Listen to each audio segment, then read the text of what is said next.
Persepsi adalah biang masalah. Percayakah Anda bahwa dalam pelajaran Millionaire Mindset, persepsi merupakan hal nomor satu yang wajib dirubuhkan? Karena disampaikan di sesi awal, inilah pelajaran yang paling banyak menghasilkan resistensi atau perlawanan dari banyak peserta, termasuk saya. Contoh persepsi beberapa orang yang berkomentar seperti ini. Zaman sekarang banyak perempuan matre, lihat lelaki hanya dari ukuran materinya. Dalam Millionaire Mindset, persepsi bukan seperti itu, tapi seperti ini. Hanya lelaki yang kere yang bilang bahwa semua perempuan matre. Anda lihat bedanya kan? Persepsi ini bisa membuat Anda tertohok-tohok, tetapi hati kecil sebenarnya mengiyakan juga. Atau contoh lain persepsi seperti ini. Belagu banget sih ini orang, pakai motor Harley, suaranya menggelegar berisik, gayanya sombong. Sering kita mendengar komentar orang seperti itu, bukan? Akan tetapi sebenarnya pernyataan tersebut merupakan antitesa atau lawan dari sisi konsius pikiran yang menyatakan saya tidak mampu beli motor Harley. Karena itu sebagai pelampiasan keluarlah omongan negatif yang mengutarakan persepsi dari sisi buruknya. Di awal-awal sesi semua diacak-acak begini. Ya, otak kita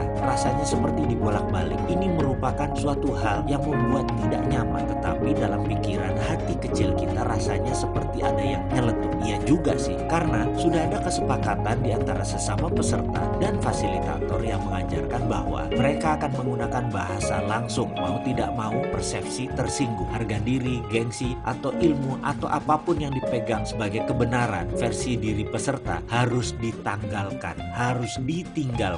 Sama seperti sahabat yang mendengar atau menonton video ini, Anda harus berani meninggalkan apapun yang Anda pegang saat ini demi pelajaran baru yang akan kita dapat bersama video ini. Pasalnya, membawa persepsi lama akan membuat Anda menjadi seperti Anda sekarang. Jadi, di dalam video ini, kalimat dan kata-kata Derek akan menjadi senjata percepatan pembelajaran. Contohnya ketika saya dijadikan subjek tanya jawab, Mr. Mardigu, what do you think about Bentley or Rolls Royce? Quick answer, no thinking please. Saya jawab, mobil mewah, mobil mahal, mobil orang kaya, mobil buat pamer. Good, that is snap answer, very straightforward, and it shows that you are having a poverty conscious, katanya. Dia mengatakan bahwa saya memiliki kesadaran miskin, poverty conscious. Iya, dia bilang itu membuktikan bahwa saya memiliki kesadaran miskin. Sekali lagi, kemudian dia melanjutkan, kamu berjarak dengan kekayaan, karena itu kamu kerja sekuat tenaga, tapi pola pikir kamu miskin akan membawa kembali kamu ke dunia miskin. Saya terkejut dengan penjabarannya, tapi karena sejak awal sudah disepakati untuk tidak boleh tersinggung dan harus siap jika persepsi kita dirubuhkan, kata-kata tersebut pun rasanya nancep langsung ke akar pikiran bawah sadar saya. Bruce, how about you? Si fasilitator Geoff bertanya kepada peserta dari Filipina yang botak, skinhead. Dijawab cepat oleh Bruce, that's my car. Kontan seisi kelas tergelak. That's what you call prosperity conscious, tukas si Geoff.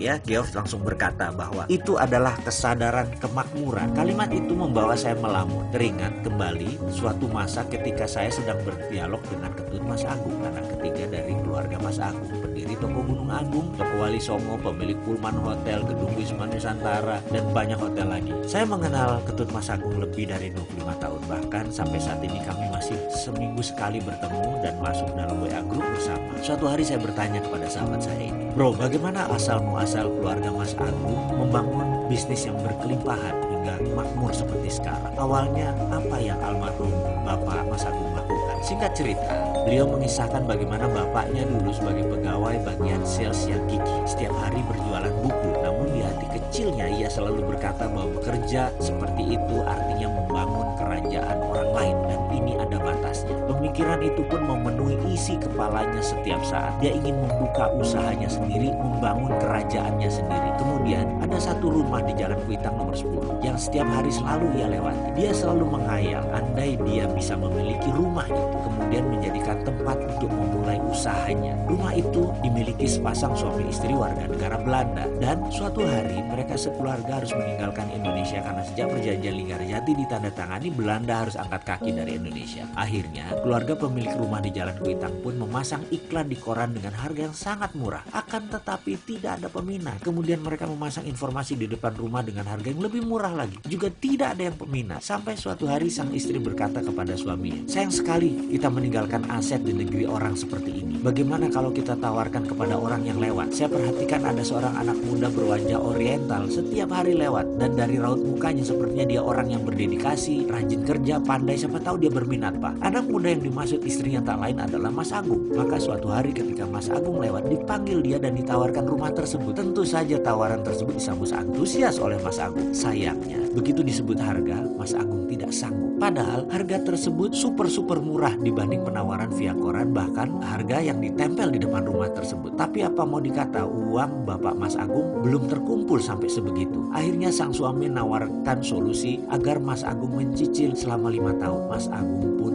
menyetujui. Dia berusaha keras bekerja, menyicil kewajibannya yang dikirim langsung ke Belanda. Dan benar, 5 tahun kemudian dia lunasi rumah tersebut. Sahabat saya, Ketut Mas Agung menyimpulkan, begini Mardigu, misalnya dulu bapak saya tidak pernah menyatakan berkali-kali bahwa dia akan punya bisnis sendiri. Misalnya dulu bapak tidak pernah membatin setiap lewat rumah tersebut bahwa dia ingin memulai bisnis dari sana. Ini rumah saya. Misalnya dulu dia tidak mengulang-ulang mantra dalam dirinya, ini rumah saya, ini kantor saya, ini kerajaan bisnis saya mulai dari sini. Pasti rumah itu dibeli orang lain, bukan ditawarkan kepada dia. Ketika dia berkata tidak mampu, pasti sepemilik rumah akan mencari pembeli yang mampu, bukan menawarkan solusi menyicil kepada dia. Ya, intinya adalah percaya sebelum terjadi, pasti akan terjadi. Dan hal ini rupanya diwariskan kepada ketiga anak-anak. Pada saat sesi tanya jawab dengan Geoff tentang persepsi prosperity conscious versus poverty conscious atau kesadaran kemakmuran melawan kesadaran miskin, saya pun nyambung